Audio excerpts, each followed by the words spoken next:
Sıfır Derece kanalından herkese merhaba. Mitinglerde, konuşmalarda ve kamuya açık etkinliklerde dünyanın bazı yerlerinde akıl almaz suikast girişimleri yaşanabiliyor.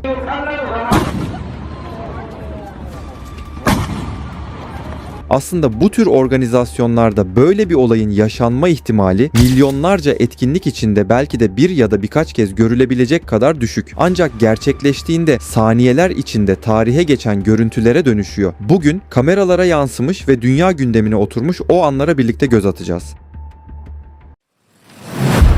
8 Temmuz 2022 sabahı Japonya'nın Nara kentinde sıradan bir seçim kampanyası günü yaşanıyordu. Eski Japonya Başbakanı Shinzo Abe bir tren istasyonu yakınında destek konuşması yapmak üzere kürsüye çıktı. Kalabalık çok büyük değildi. Güvenlik önlemleri rutin seviyedeydi. Japonya dünyanın en düşük silahlı suç oranına sahip ülkelerinden biri olduğu için ortam oldukça sakindi. Shinzo Abe konuşmasına başladıktan kısa bir süre sonra arka taraftan iki patlama sesi duyuldu. İlk anda birçok kişi bunun ne olduğunu anlayamadı. Ancak saniyeler içinde Abe yere yığıldı. O anlar hem yerel medya kameraları hem de çevredeki vatandaşların telefonları tarafından kaydedildi.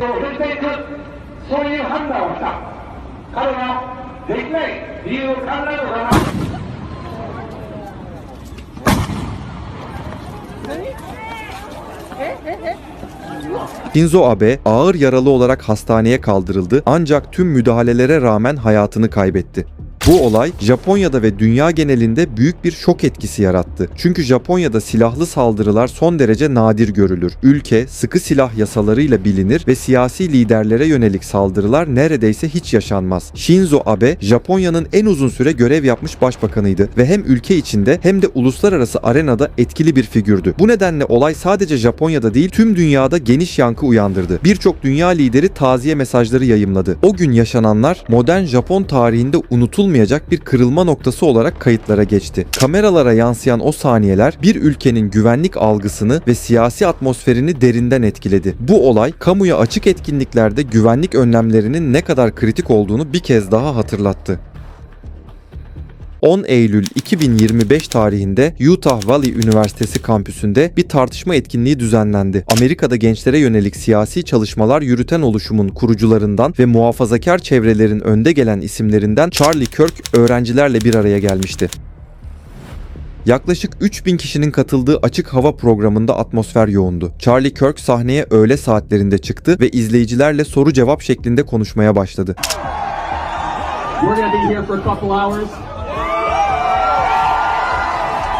Get comfortable. Bring the best libs that Utah has to offer.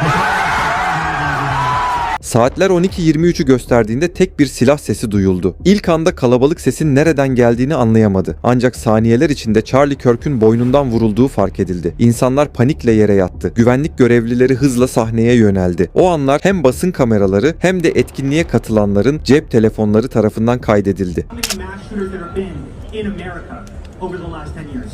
Counting or not counting gang violence?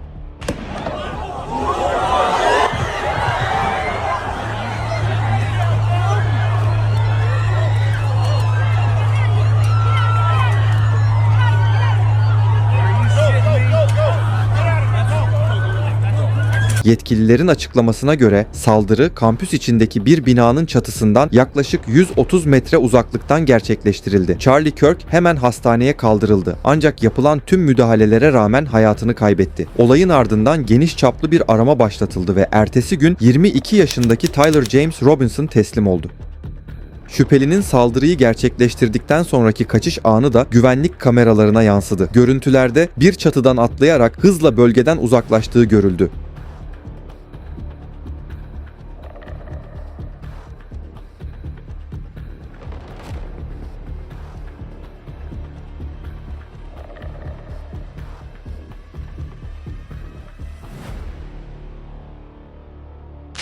Savcılar saldırının siyasi nedenlerle gerçekleştirildiğini belirterek ağırlaştırılmış cinayet suçlaması yöneltti. Bu olay ülkedeki siyasi gerilim ve artan şiddet tartışmalarını yeniden gündeme taşıdı. 21 Eylül'de düzenlenen anma törenine binlerce kişi katıldı. Kampüste yaşanan o saniyeler Amerika siyasetinde derin iz bırakan bir dönüm noktası olarak kayıtlara geçti. 4 Ağustos 2018 tarihinde Venezuela'nın başkenti Caracas'ta askeri bir tören düzenlendi. Ülkenin devlet başkanı Nicolas Maduro, ulusal muhafızların kuruluş yıl dönümü kapsamında askerlerin önünde bir konuşma yapıyordu. Etkinlik açık alanda gerçekleştiriliyor ve devlet televizyonu tarafından canlı olarak yayınlanıyordu. Tören alanında yüzlerce asker düzen halinde duruyor, protokol tribününde üst düzey yetkililer yer alıyordu. Konuşma devam ederken bir anda gökyüzünde beklenmedik bir patlama sesi duyuldu. İlk anda ne olduğu anlaşılamadı. Maduro kısa bir an duraksadı ve başını yukarı kaldırdı. Saniyeler sonra ikinci bir patlama daha meydana geldi.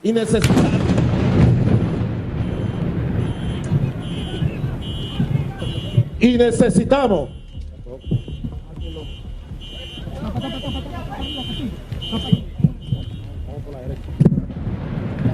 O anlarda askerlerin düzeni bozuldu, bazı birlikler panik içinde kaçışmaya başladı. Güvenlik görevlileri hızla Maduro'nun etrafını sararak onu koruma altına aldı ve kürsüden uzaklaştırdı. Yetkililerin açıklamasına göre olay patlayıcı yüklü insansız hava araçlarıyla gerçekleştirildi. İddialara göre en az 2 hava aracı tören alanına yaklaşmış ve havada patlamıştı. Maduro saldırıdan yara almadan kurtuldu ancak olayda bazı askerlerin yaralandığı açıklandı. Hükümet yaşananları açıkça bir suikast girişimi olarak nitelendirdi ve sorumluların yakalanması için geniş çaplı operasyon başlatıldığını duyurdu. Saldırının ardından ülkede güvenlik önlemleri artırıldı ve çok sayıda kişi gözaltına alındı. Olay, Venezuela'daki siyasi gerilimin ve istikrarsızlığın ne kadar tehlikeli bir noktaya ulaştığını gösteren çarpıcı bir gelişme olarak değerlendirildi. Caracas'ta yaşanan o dakikalar, modern dönemde bir devlet başkanına yönelik insansız hava aracı kullanılarak gerçekleştirilen en dikkat çekici saldırı girişimlerinden biri olarak kayıtlara geçti.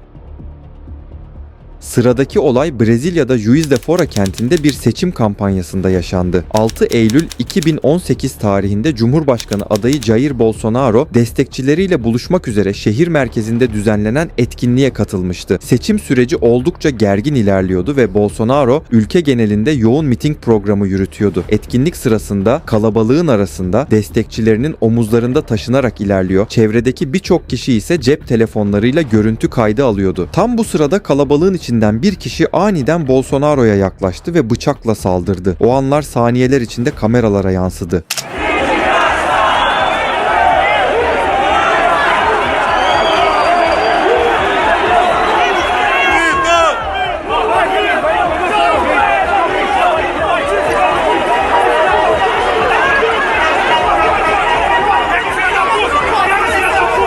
Bolsonaro'nun yüz ifadesi değişti ve kısa sürede fenalaştığı görüldü. Güvenlik görevlileri hızla müdahale ederek onu kalabalığın içinden çıkardı. Olay yerinde büyük bir panik yaşandı. İnsanlar bağırarak uzaklaşmaya çalıştı. Saldırgan ise kısa sürede etkisiz hale getirilerek gözaltına alındı. Bolsonaro ağır yaralı olarak hastaneye kaldırıldı ve acil ameliyata alındı. Doktorlar karın bölgesinde ciddi iç hasar oluştuğunu açıkladı. Tedavi süreci haftalar sürdü ve kampanya çalışmalarına ara vermek zorunda kaldı. Ancak iyileştikten sonra seçim sürecine devam etti. Bu saldırı Brezilya'da siyasi gerilimi daha da artırdı ve seçim atmosferini derinden etkiledi. Kameralara yansıyan o anlar ülke siyasetinde unutulmaz bir kırılma noktası olarak kayıtlara geçti. 2024 yılında Donald Trump'a düzenlenen suikasti illa duymuşsunuzdur. 13 Temmuz 2024 tarihinde Pensilvanya eyaletinin Butler kentinde düzenlenen bir seçim mitingi sırasında yaşanan olay yalnızca Amerika'da değil tüm dünyada büyük yankı uyandırdı. Cumhuriyetçi başkan adayı olarak kampanya sürecini sürdüren Trump, açık hava mitinginde binlerce destekçisine hitap ediyordu. Konuşma devam ederken bir anda silah sesleri duyuldu.